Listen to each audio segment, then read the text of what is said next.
Professor Ram Gopal Yadav.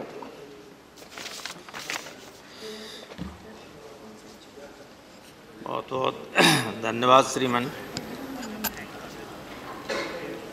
मैं सबसे पहले ये कहना चाहूँगा कि ये जो विधेयक, संविधान संशोधन विधेयक लाया गया है, उसका मैं पूरी तरह समर्थन करता हूँ। कई बातें यहाँ हुई दोनों वक्ताओं की तरफ से। क्योंकि हम सब राजनीति से जुड़े हुए लोग हैं, इसलिए हर मामले में बिना राजनीति को लाए काम चलता नहीं। ये एक ऐसा विधेयक है जिसकी बहुत दिनों से मांग थी। हम लोग जाने कितने दिनों से प्रधानमंत्रियों से टाइम ले के मिलते रहे, उसमें सारी सरकारें रहीं। ऐसा नहीं है कि भूपेंद्र जी आपकी सरकार न रही, हम अटल जी से भी मिले थे। तो ये यहाँ हम राजनीति करने की बात नहीं करते हैं। हमारे संविधान निर्माता जो थे, उनमें जो लोग थे वो देश की एक इंटेलेक्चुअल क्रीम थी और उन्होंने एक बहुत शानदार संविधान बनाया था। उनको हमारा अतीत मालूम था कि किस तरह की व्यवस्था इस देश में रही है। हम सब ने पढ़ा है कि कैसे एकलव्य को अपना अंगूठा देना पड़ा, कैसे कर्ण को रोका गया कि तुम राजकुमारों से नहीं लड़ सकते हो क्योंकि सूत पुत्र हो। तो गुस्से में उसे कहना पड़ा कि सूतोबा सूत पुत्रोबा योबा कोबा भवा में हम दैवायत्तम कुले जन्मा मदायत्तम तो पौरुषम। ईश्वर के हाथ में है कि कौन कहाँ पैदा होता है, पौरुष तो आदमी के अपने हाथ में होता है। लेकिन ये सारी स्थितियां हम लोग देखते रहे और लोगों के साथ अन्याय होता रहा, सदियों से होता रहा। इस जो वर्ण व्यवस्था है उसने इतना बड़ा नुकसान किया, इतना बहुत जो बड़ी विभूतियाँ और हो सकती थी उनको आगे बढ़ने से रोका। ये सब जानते थे हमारे संविधान निर्माता, इसलिए उन्होंने संविधान में व्यवस्था की थी कि विशेष संरक्षण देने की व्यवस्था की जाए।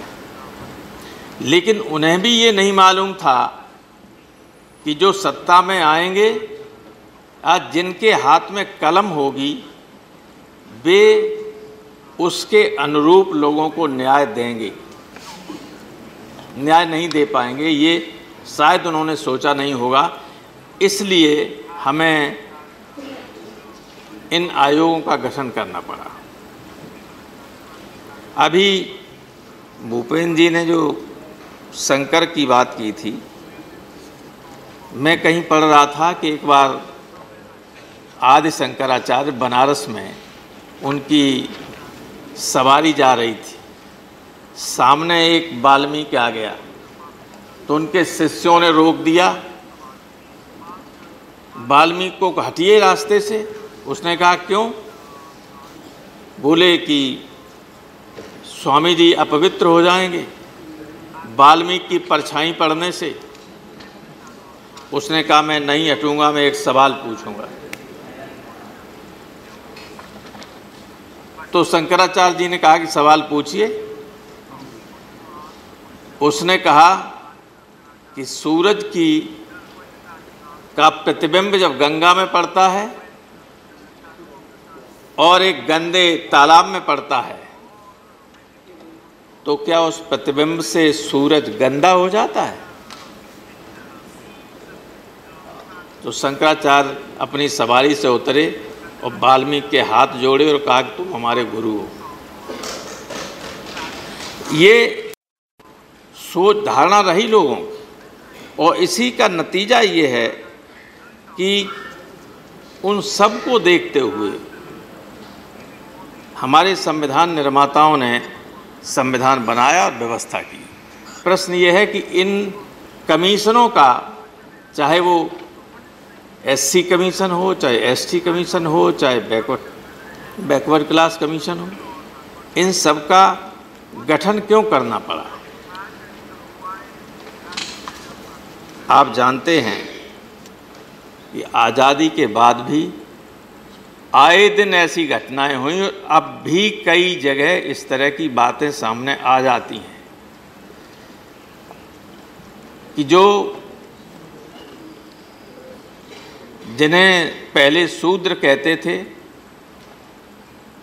दलित हैं, हम लोग तो सब शूद्र ही थे उस परिभाषा के हिसाब से। वो अतिशूद्र है, हम शूद्र हैं, वो उसमें उनका बारात जाती थी तो दूल्हा कुछ कम्युनिटीज के दरवाजे से घोड़े पर बैठकर नहीं निकल सकता।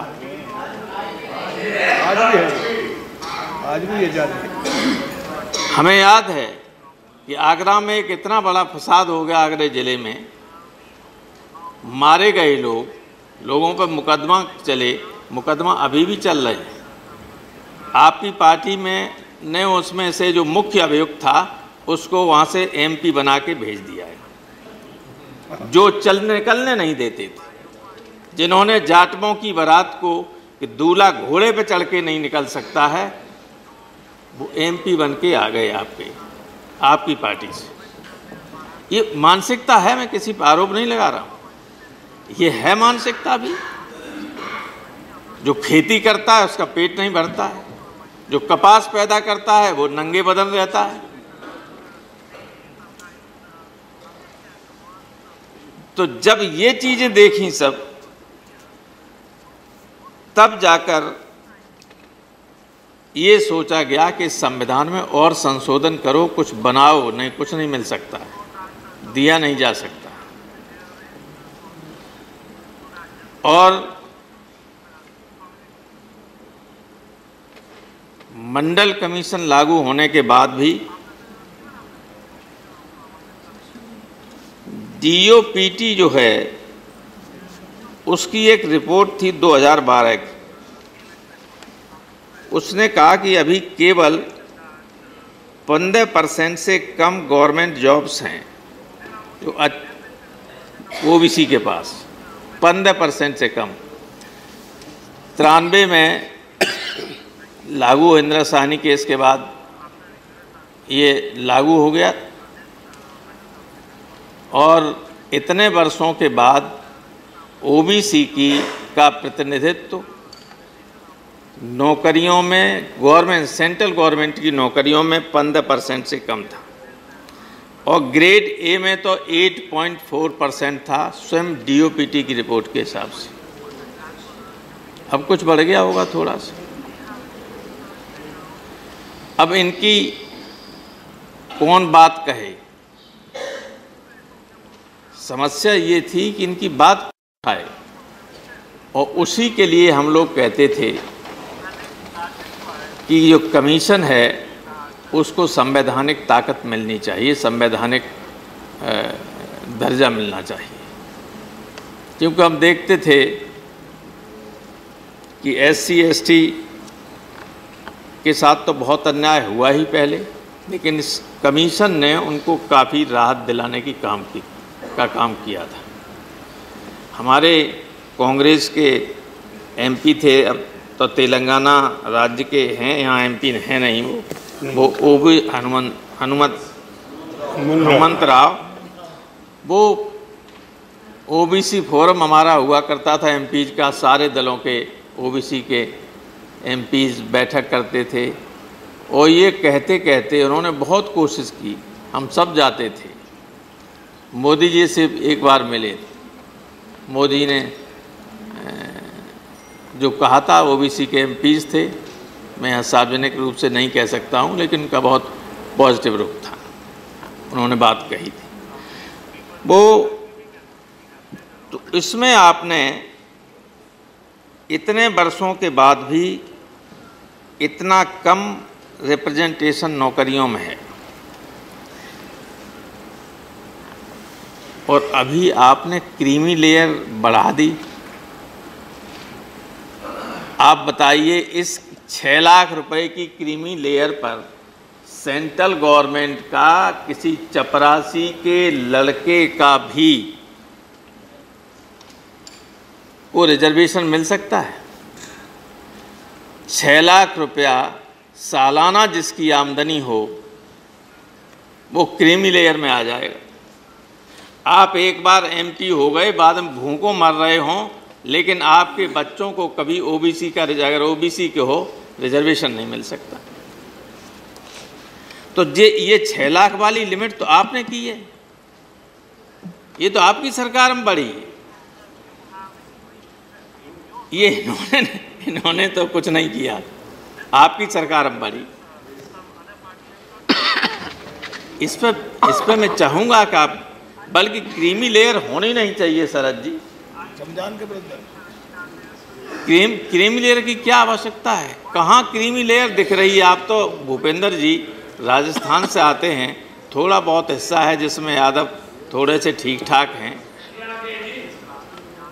वरना कहाँ को क्रीमी लेयर है ही कहाँ। तो ये क्रीमी लेयर जो आपने कर दी, इसके चलते जो रिजर्वेशन है वो मिल नहीं पाएगा लोगों को, और जो गैर बराबरी है समाज में, और मैं ये जानता हूँ कि नौकरियां मिल जाने से भी कोई ज़्यादा भला होने वाला नहीं है। समाज में जब तक लोगों का माइंडसेट नहीं बदलेगा, तब तक नौकरियों के मिलने से भी कोई लाभ नहीं होने वाला है। मैं जानता हूँ कि एक बार हमारे यहाँ इटावा में आंदोलन हुआ, कई लोग मारे गए पुलिस की गोली से।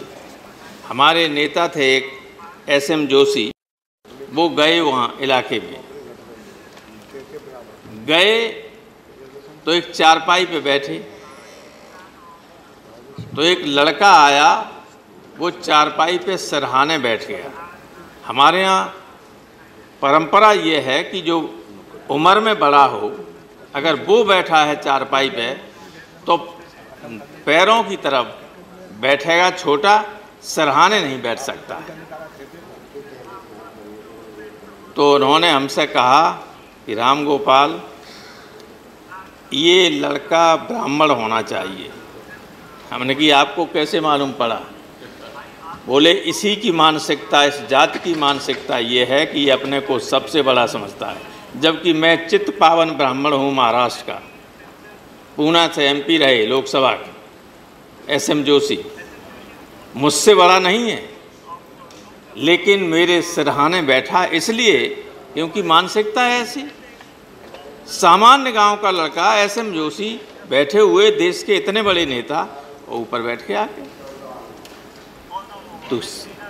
तो ये जो माइंडसेट है, ये जब तक नहीं बदलेगा तब तक कोई कल्याण होने वाला नहीं है। नौकरियों से भी इन बिरादरियों के लोग अभी जब जाते हैं अपने गांव में, और गांव में अगर सामंती प्रवृत्ति के लोग रहते हैं, तो वो कभी ये नहीं कह सकते हैं कि आइए बैठिए, अपने साथ बैठने के लिए नहीं कहेंगे।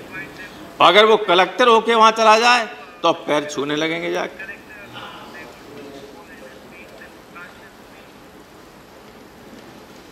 तो ये पूरे देश में ये पूरे माहौल को बदलने की ज़रूरत है, और वो मिलकर बदल सकते हैं, एक दूसरे पर आरोप प्रत्यारोप करके नहीं दे सकते। हमने तो पढ़ा है कि सत्यम ब्रूयात प्रियम ब्रूयात, न ब्रूयात सत्यम अप्रियम। अप्रिय सत्य में नहीं बोलना चाहता, मेरी आदत नहीं रही, मैं नहीं चाहता कि किसी को बुरा लगे, इसलिए कोई चीज़ मैं ऐसी नहीं कहना चाहता हूँ। लेकिन कोशिश कीजिए कि ये समाज में जो विषमता की लोगों के मन में है कि मैं ऊंचा हूँ, ये नीचा है, ये नहीं होना चाहिए। कुछ लोगों ने आलोचना की दृष्टि नहीं कहता हूँ, हम लोग जाने कब से लोगों के यहाँ खाना खाते हैं। ये कहो, इसका प्रचार करो तो इसका मालूम क्या असर होता है। मैंने लोगों से पूछा, कुछ लोगों ने कहा कि ऐसा लगता है कि हमको ये याद दिलाना चाहते हैं कि तुम शूद्र हो, मैं बड़ा होते हुए भी देखिए तुम्हारे यहाँ खाना खाने आ रहे हैं।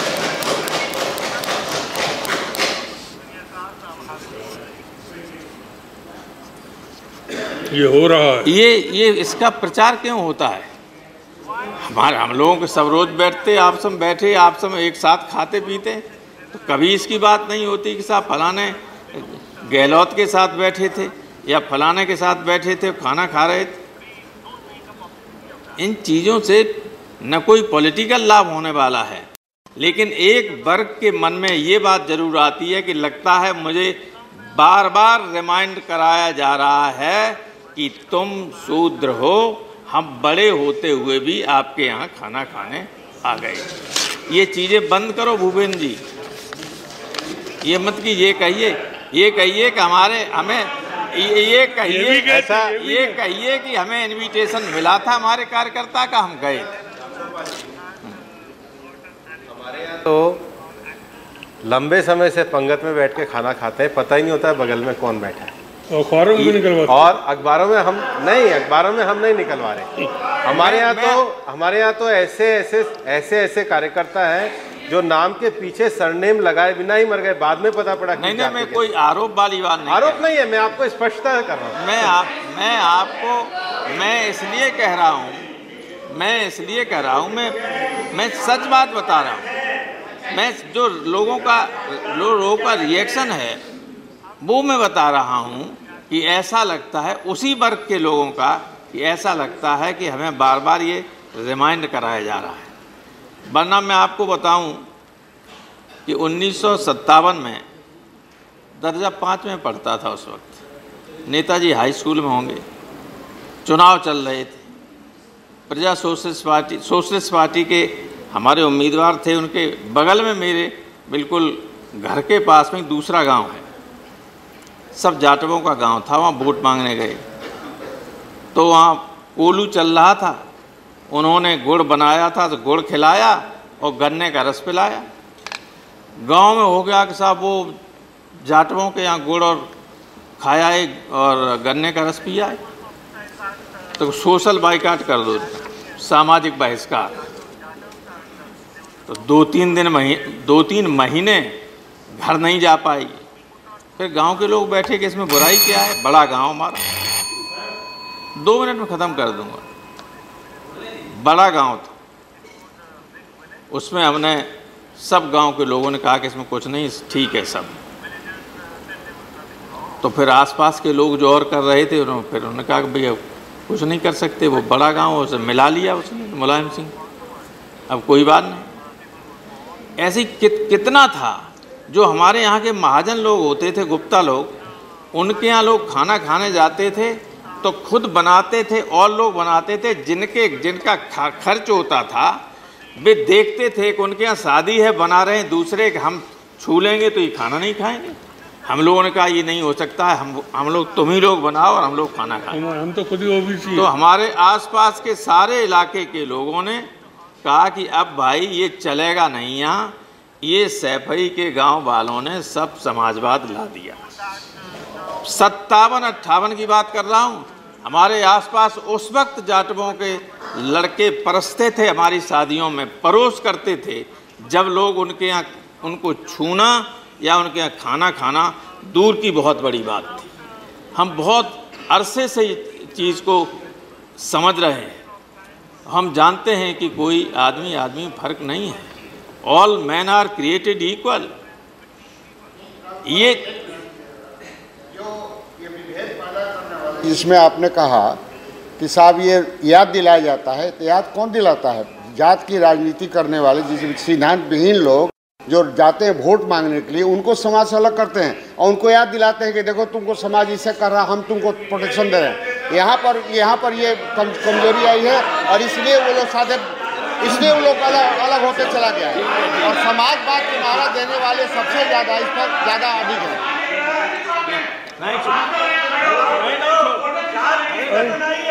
वो जो कोई बात नहीं, अरे सबको अपनी बात कहने दी। अरे कोई बात नहीं, अरे हमारे मित्र हैं, हम सब बड़े हैं, जो कहें मुझे कोई, I don't take it otherwise, मैं इसको अदरवाइज नहीं ले, मैं कोई इसको अदरवाइज नहीं ले रहा हूँ। आप लोगों से अनुरोध है कि आप कुछ मत कहें। तो ये जो विधेयक लाया गया और सिलेक्ट कमेटी में आया, हम सब उसमें थे। अभी तक बोलने वाले तीनों लोग थे, चेयरमैन थे भूपेंद्र जी, राम गोपाल जी थे, और मैं भी उसका मेंबर था। प्रोफेसर साहब, चेयरमैन के रूप में मैं आपको भी धन्यवाद देना चाहूँगा। एक नया, एक अच्छा काम हो रहा है, मैं चाहूँगा पूरा सदन इसको सर्वसम्मति से पारित करे। Okay, thank you.